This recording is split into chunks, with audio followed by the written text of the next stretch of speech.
You're listening to YSR Media. Hello, friends. Welcome to my channel.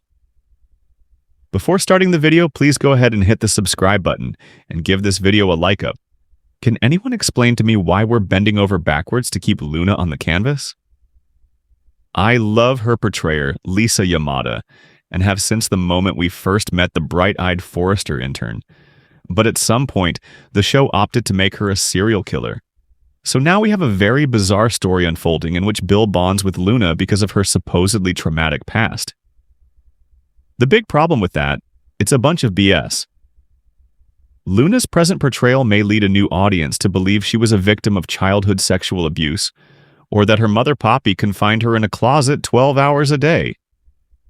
But we spent months hearing that, despite their unorthodox lifestyle, Poppy was a terrific mother. Sure, she'd occasionally pop her special mints, but who doesn't want their mother to be calm? And are we really supposed to feel sorry for Luna when, in talking about one of the people she murdered, she refers to him as a washed-up one-hit wonder? Then again, nothing about the Bill-Luna story makes sense at this point. Is Bill going to simply stay cooped up in his house for the next 20 years?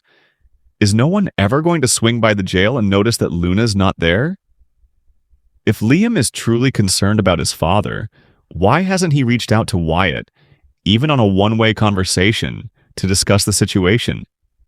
Why hasn't Katie stopped by to check on her ex?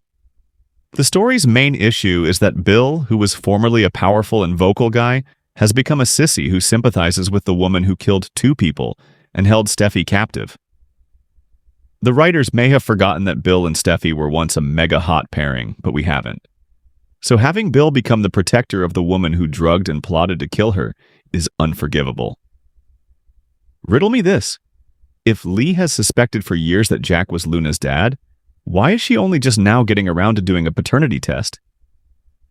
To hear the doc talk, she's pretty much believed in her heart since the moment Poppy got pregnant that Jack was the dad.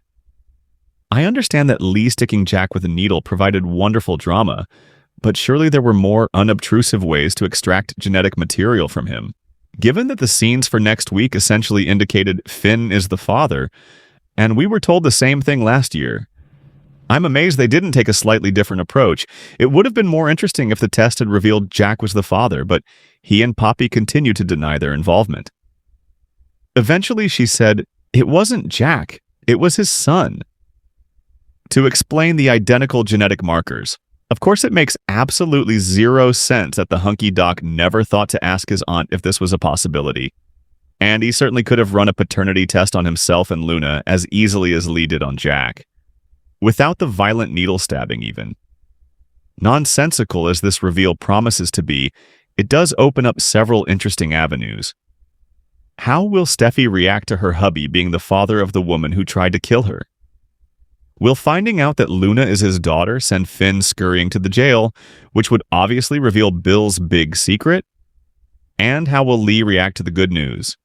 Jack's not the dad. Poyontiel, bad news. Finn is scenario. Especially now that she's decided to be the bestest sister in the whole wide world to Poppy.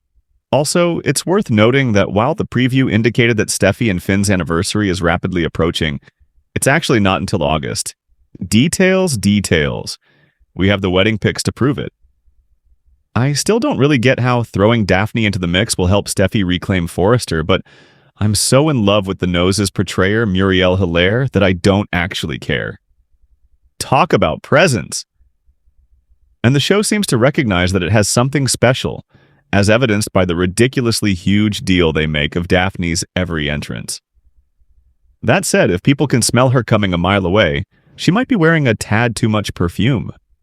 I can just see Forrester employees with chemical sensitivity issues rushing to file complaints with HR. Well, if Forrester had an HR department, which it clearly doesn't. I get that Steffy wants Daphne to come between Hope and Carter, but why? They're putting a whole lot of eggs into the Carter is being influenced by Hope basket, assuming that without the blonde by his side, he'll simply rip up that pesky LLC. As our sister site TV line learned from Daphne's portrayer, the femme fatale may be more interested in one person's fate than she is in Steffy's, her own. Read what she had to say here. Thank you for watching this video. Please subscribe my YSR Media to our channel and stay with TS.